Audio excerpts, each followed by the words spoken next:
Lower the expectations. For example, we have in some societies the mahr is too high. My God, which 19, 20-year-old, even 25-year-old has enough, to pledge a mahr, a dowry, a marital dowry, a mahr, a sadaq of, say $30,000, $40,000 cash immediate. Take it easy on it, because he's got to buy furniture, you've got to rent a house, you've got to pay for the wedding, you've got to go on a honeymoon. I mean, who's got... So take it easy on the mahars. Maybe put a bit of a deferred amount later. Make it easier. There are some societies like my community, the Lebanese, Middle Eastern community, we kill it with the mahr. 100,000, 150,000. Yeah, I'll talk about it. This is really tough, Another thing we can look at is... can I quickly ask, is there a number you'd recommend? Would you say Australia, guys under 25? Because we barely worked full time. Yeah. I'm trying to say... There's a bit of controversy online about that stuff. I would like your opinion, because it's not something where I pick. All right. Isn't it more like... It's for the female to choose. That's why he's... So since we opened up the issue of the mahr, the issue of the mahr in marriage, what is the mahr? The mahr is a bridal gift, if you like. In Christianity, they call it dowry. In India, they also call it a dowry or a dawah. But the way they do is different to what it means in Islam. The dowry is usually given to the father or to the family of the girl. It's not even the girls.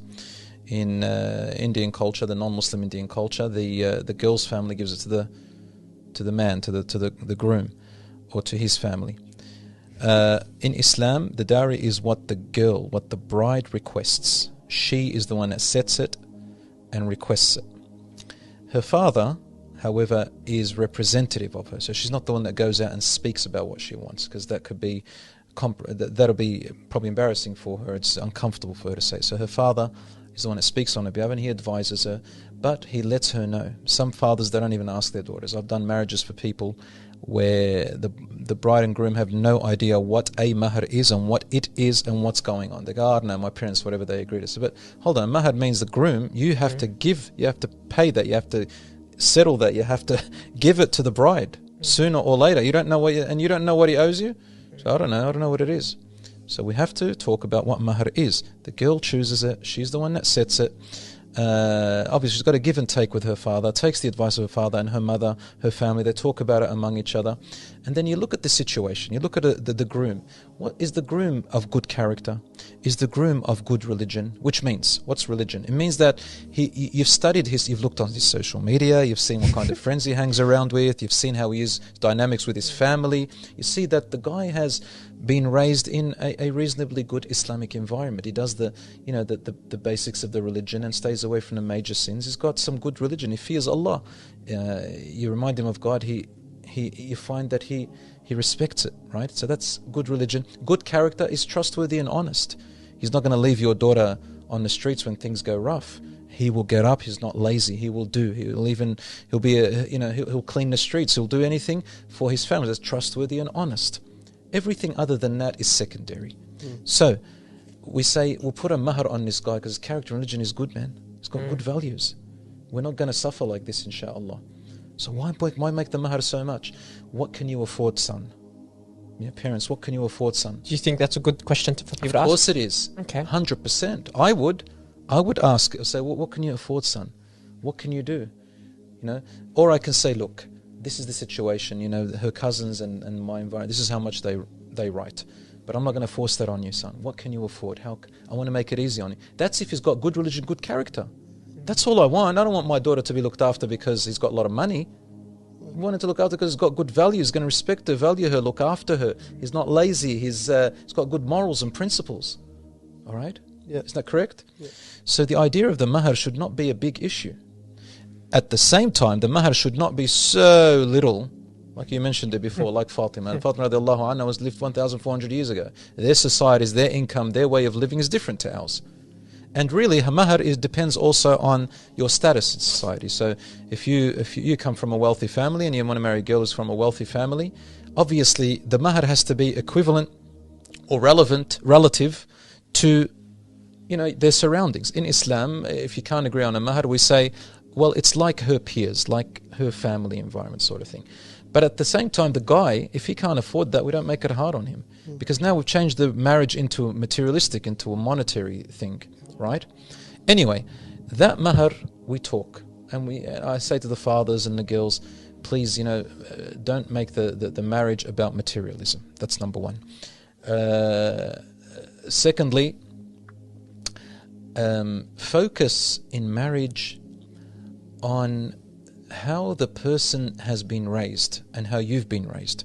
If you can look, honestly, if you can look for someone who is similar to your own family, that's ideal. Unless your family, the family is really bad. But if my family is used to a particular culture and custom, they're used to a particular way, alhamdulillah, they're good in their deen, they're respectable, they've got good values, but our customs, our traditions, our expectations, our dynamics of how we live together is a particular way, it'll help you to get someone who comes from a similar kind of family to that. It does make it easier. It does make it easier. It's only tough for the mixed people. Like, for example, me, my mum's South African, my dad's Lebanese. That's the first, I'm talking about ideal. It's not the only one. I'm not saying this is a blanket rule. But as a beginning, we say, look for someone who's as close as you can to your family dynamics, because you'll have less issues with the families. If you can't do that, your dynamics is pretty mixed. Having somebody who's similar to your family's mindset and the way you guys run will make life easier for you and for her as well. Yeah. Because everybody knows what to do and what to expect. And the parents know what to do and what to expect as well. The third thing, like for example, I've got family members who are married to, their wives converted to Islam, and they come from an Australian, Aussie, Anglo background. They're not used to the customs, traditions, but they've got good manners. They're minded. They're not the fighting type, for example, argumentative type. Yes, they'll talk their opinion, but they're not the type that.